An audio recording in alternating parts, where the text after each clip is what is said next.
Assalamualaikum. Hello everyone. Welcome back to our channel Travel with Sobia Zib, where we talk about Canadian immigration and our life in Canada vlogs with 3 kids.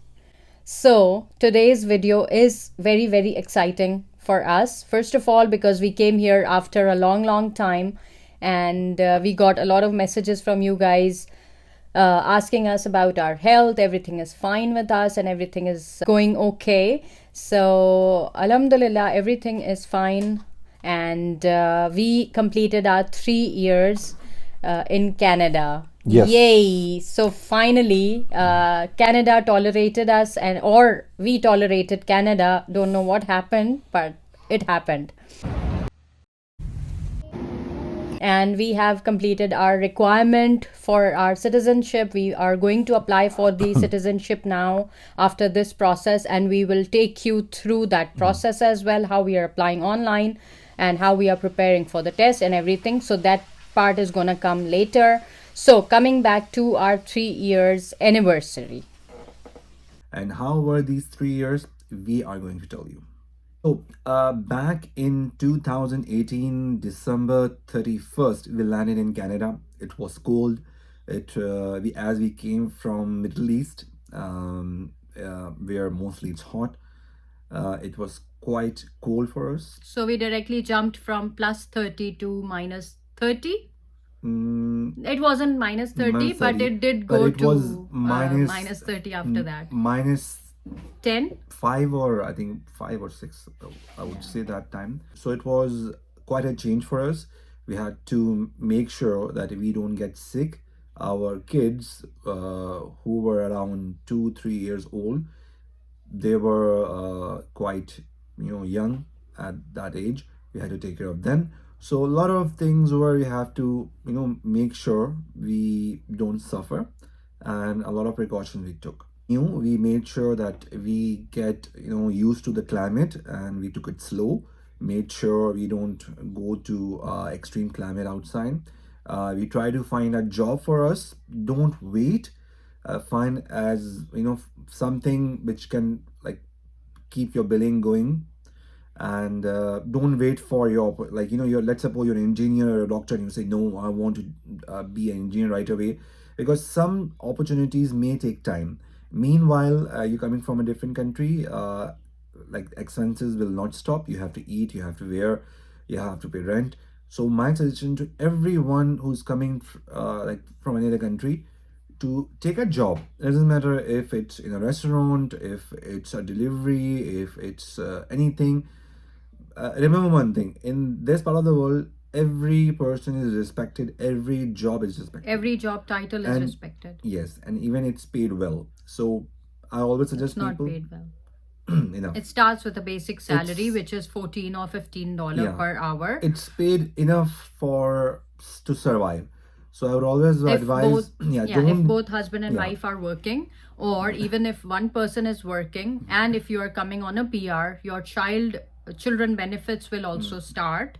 And children benefits is money that you get from the government to raise your children in Canada when you are a PR or citizen. And this depends upon your income, and it also depends upon the age of your children. So nobody can tell you exactly how much amount, but it ranges from 300 per child, and up to, it can go up to 800 something. So here are the list of couple of things you have to make sure you get it done as soon as possible. A good house to live, it can be a basement, a driving license, and a job.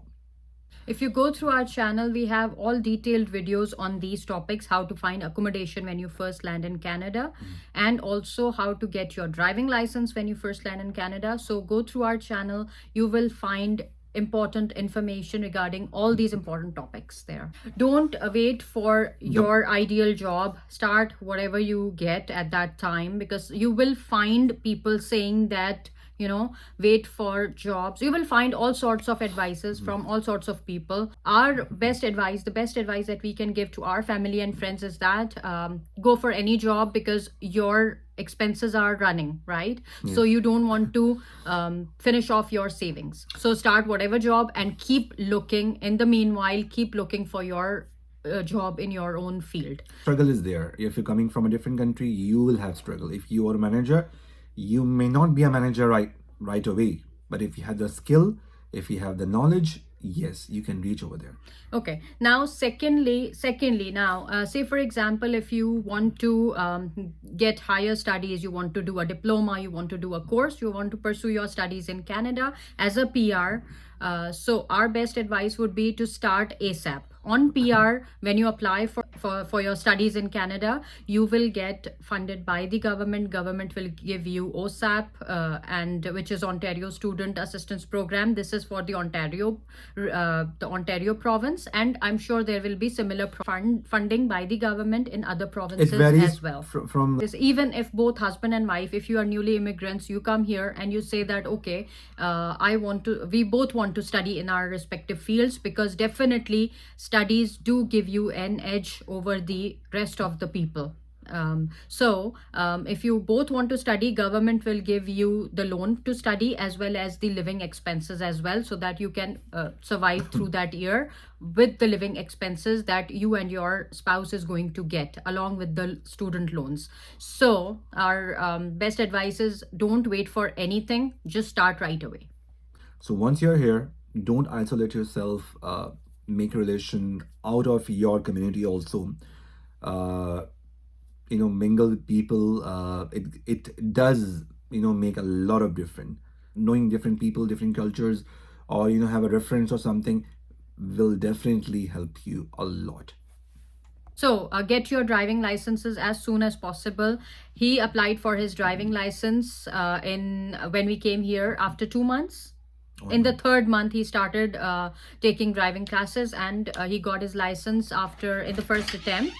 And I did it very late. I have done it this year, and I got my GP driving license as well. I had given the knowledge test, but I did not pass the first driving test, which is G2. And in the first attempt, I did not pass it.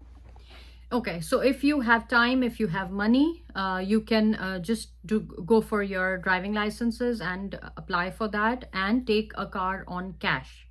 We were short on money at that time, and we were not very clear on how to do things, but you will get a car around 4,000 to 5,000 Canadian dollars on cash, and it will be an old car, but it will be fine. We have a second car which we bought it after just this year, and we bought it on cash, and it is working fine. So I would say, don't go for finances or leasing a car. Just get it on cash if you have money, and if you want to go that route. So one suggestion I would like to give to my friends, and always I tell my friends that when you're coming to Canada, and naturally you're bringing money.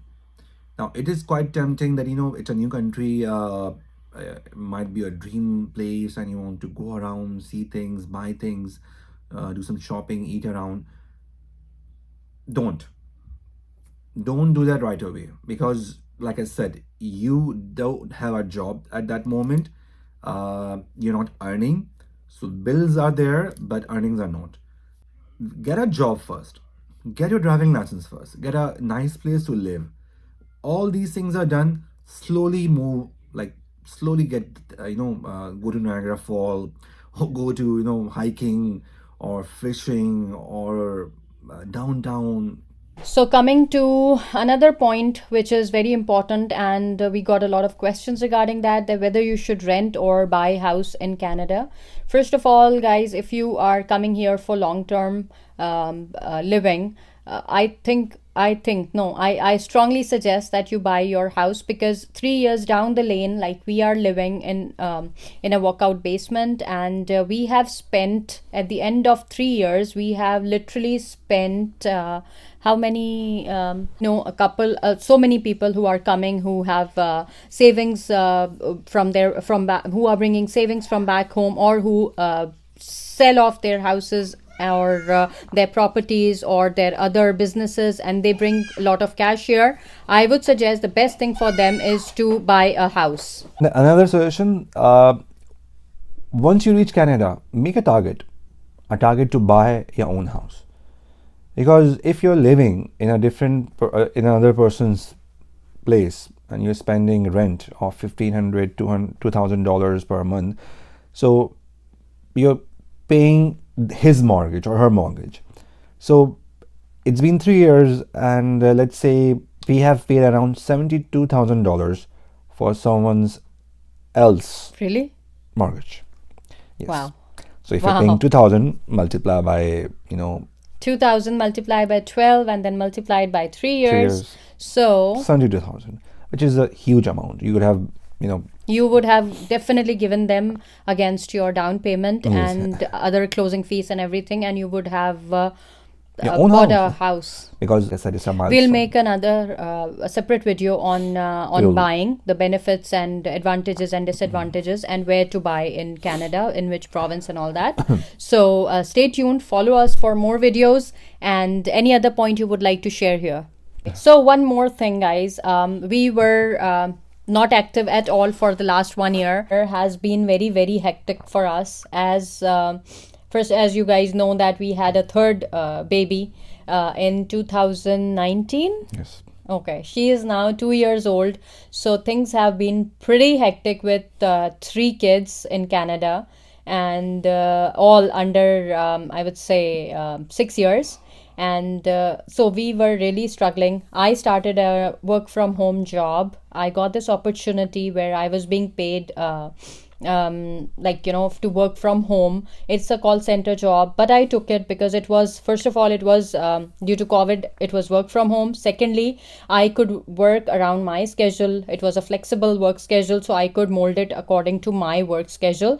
I was working on the weekends, Saturdays and Sundays, while he was at home with the kids. And other than that, the rest of 3 days I was studying. I was studying in a full-time course, which I should have started way back when we landed here, but we initially took that decision, and it was a short course. Not a short course, it's a 1-year course, like almost 8 months studies and then 4 months co-op position. So you can say she wasted 2 years' time. I wasted 2 years time. We would have made that decision way back, although one of our friends had suggested that both of you take OSAP and both of you study in your own fields, so that once you get off that study period, you will find jobs in your own respective fields. And as we said, that government also gives you the living expenses. But if you have other goals, that's perfectly okay. One of the spouse can get the job, start working, run the bread and butter for the home, and the other person can study and work part-time as well. So this is what happens when we sit to create the video, and we have to either just quit it or just quit it. Sobia did the same thing, to be honest. She wanted to be in a specific industry, as her skill was as a marketing manager. She had a doctorate and everything. But I wanted to be in the pharma field and just get that job in a pharmaceutical company. And frankly, with the kids, I was not ready to take up just any job. But I did it eventually during the last 1 year. And I took up a course in digital marketing, which I can somehow relate it in the future to my own experience and knowledge and my own industry. I can utilize it down the lane. So I took up that course for 8 months, and now I am starting an internship position, earning the same salary which I was before as a customer service, but it is in my own field now, and I'm happy to do that. One more thing about the schooling of your children. When you come here, when you land here, when you get accommodation in a certain region, for example, Peel region or Halton region, your kids will be admitted in the same region. The very next day, the day that you land here, the very next day, go to that school or call up that school, and they will ask you for a number of documents for your children, and then they will admit your children according to their age, according to their previous experience, and they will do it right from the very next day.